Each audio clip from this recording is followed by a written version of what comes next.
Bonjour à tous et bienvenue sur boursicoté.com pour cette nouvelle analyse technique du CAC 40 en clôture avec une fin de semaine donc qui s'achève un petit peu dans l'indécision. On a donc connu ici cette phase de baisse puis cette phase de hausse.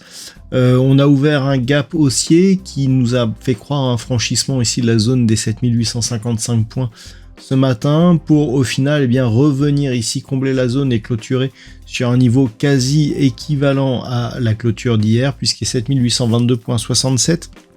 Le CAC 40 ne gagne que 0,01% par rapport à la clôture de la séance précédente, donc on pourra considérer que c'est une clôture à égalité, donc sans réelle tendance, si ce n'est que l'on marque un nouveau plus haut significatif du point de vue de la tendance très court terme et que on est toujours dans une progression ici plutôt haussière d'un point de vue donc très court terme intraday.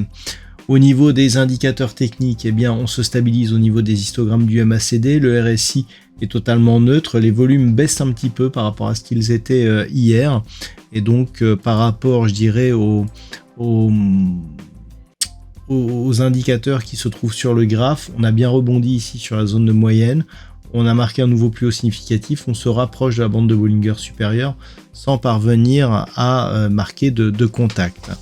Au niveau du palmarès des valeurs, donc nous avons quelques belles hausses au niveau de l'indice, à l'image de Legrand qui poursuit sur sa lancée avec un gain de plus 2,63%, suivi de près par Kering qui gagne 2,57%, derrière Pernod Ricard, Accor Hotel, Eurofins Scientifique, ST Micro et Edenred sont sur des hausses supérieures à 1%.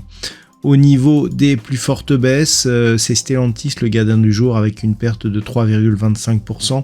Air Liquide, Hermès et Schneider Electric sont sur des baisses légèrement supérieures à 1%. ArcelorMittal et Dassault Systèmes sur des baisses légèrement inférieures à 1%, tout comme LVMH. Donc c'est plutôt, je dirais que c'est plutôt bien réparti. Par rapport à la configuration, donc on marque un nouveau plus haut significatif. On ne comble pas le gap qui s'est ouvert hier. Donc on est bien ici dans un schéma d'accélération haussière qui est venu consolider ici sur la moyenne mobile 20 exponentielle. On l'a attaqué mais on n'a pas franchi la moyenne mobile arithmétique et on repart à la hausse. Mais pour confirmer cela, il faudrait marquer un nouveau plus haut significatif par rapport au plus haut qui a été marqué ici sur cette bougie, à savoir au-delà des 7940 points, ce qui n'a pas été le cas cette semaine. Donc on est toujours ici plutôt dans une dynamique de poursuite malgré la cassure ici de ce support oblique, mais globalement la dynamique haussière n'est pas totalement invalidée, puisque on peut très bien poursuivre la semaine prochaine, même si les futurs nous indiquent plutôt ici actuellement un retour sur la zone des 7800 points. Donc pour l'instant, rien n'est gagné, mais on verra ce que ça donne la semaine prochaine. Avant d'aller plus loin, je vous propose une vue sur le marché en hebdomadaire pour constater que d'un point de vue hebdo, c'est la phase de stabilisation qui se fait donc au-dessus ici des 7725 points. On a donc ici cette impulsion qui consolide à 38,2% par rapport à la dynamique globale. Et donc on revient ici vers la zone de point haut. On a des zones d'évolution cette semaine par rapport à la semaine dernière qui sont assez équivalentes mais un peu moins volatiles. Au niveau des indicateurs techniques, on est sur quelque chose d'assez neutre au sens des histogrammes du MACD, mais aussi du RSI, des volumes en nette baisse, donc c'est vraiment une phase d'attente. On le voit d'ailleurs sur cette phase de consolidation, on a des volumes qui sont nettement inférieurs à la moyenne par rapport à ce qu'ils étaient ici dans les phases un peu plus volatiles. Par rapport à cela, je dirais que les points à surveiller sont toujours les mêmes. D'un point de vue ici moyen terme, le point bas à ne pas casser, c'est la zone ici entre 7511 et 7525 points.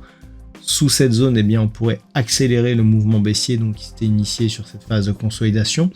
Alors qu'à la hausse, on est quasiment aligné avec la dynamique court terme, à savoir ici un objectif qui se situe dans la zone 7955-7970, sachant qu'une rupture de cette zone donnerait comme objectif par l'extension de Fibonacci un niveau très proche ici de la zone de record qui avait été inscrite au mois de mars. Donc pour l'instant, ça reste plutôt positif d'un point de vue moyen terme, et au fait que nous n'avons eu ici qu'une consolidation qui n'est venue chercher que le retracement à 38,2% de Fibonacci.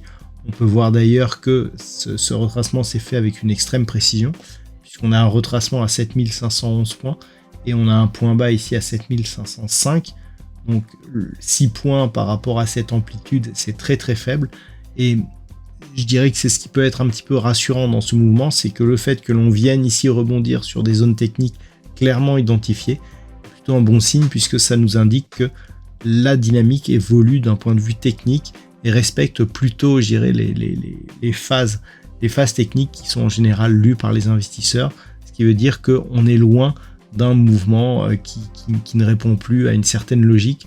Donc clairement, on peut s'attendre ici à une poursuite du mouvement hors grosse hausse de la volatilité et éléments imprévus. Donc ça, c'est pour la vue hebdomadaire. Maintenant, comment appréhender la séance prochaine de lundi? Tout dépendra de l'ouverture. Tant que l'on préserve ici 7800 points, on pourrait même descendre ici jusqu'à cette zone des 7780. On ne remet rien en cause. On reste ici dans une dynamique plutôt haussière. Par contre, si on casse ici 7780, là, le risque d'un retour sur 7725 points changera un petit peu la donne, puisqu'on aurait du coup succession de points hauts qui seraient des points hauts, donc une succession qui serait baissière. Si on casse ici la zone, eh bien on a aussi des points bas qui sont baissiers, et donc du coup on bascule dans une dynamique beaucoup plus négative, qui pourrait, en cas de confirmation ici de la rupture de cette zone des 7669 points, eh bien accélérer en direction ici des 7525 points. Donc, tant que l'on est au-dessus des 7800 points, on peut viser un retour ici sur cette zone entre 7910 7940, et pourquoi pas casser ce niveau pour valider la poursuite du mouvement haussier, même si ça serait sur une dynamique différente par le fait que nous avons cassé ici ce support oblique. Voilà donc ce que l'on peut dire sur cette analyse technique du CAC 40 en cette fin de semaine. D'un point de vue statistique, on est vraiment dans la lignée de ce que l'on avait hier. C'est-à-dire hier, je vous indiquais que le potentiel haussier semblait épuisé. On le vérifie aujourd'hui, puisque même après une ouverture ici haussière sur gap, eh bien on revient échouer sur le niveau de clôture que nous avions hier. Il semblerait que ce soit pareil pour la semaine prochaine. On a même, je dirais, des velléités baissières qui commencent à apparaître. Donc on pourra avoir ici un mouvement un peu plus baissier qui pourrait nous ramener sur 7800, voire légèrement en dessous la semaine prochaine. Les velléités haussières existent toujours, mais sont relayées à bien plus tard. C'est-à-dire que par rapport à la statistique que j'ai, eh bien c'est une tendance qui semble encore assez lointaine, qui existe mais qui semble encore assez lointaine. Voilà donc ce que l'on peut dire sur cette analyse technique du CAC 40. Je vous souhaite de passer un très bon week-end. On se retrouve dès la semaine prochaine pour d'autres analyses techniques, toujours sur le site boursicoté.com.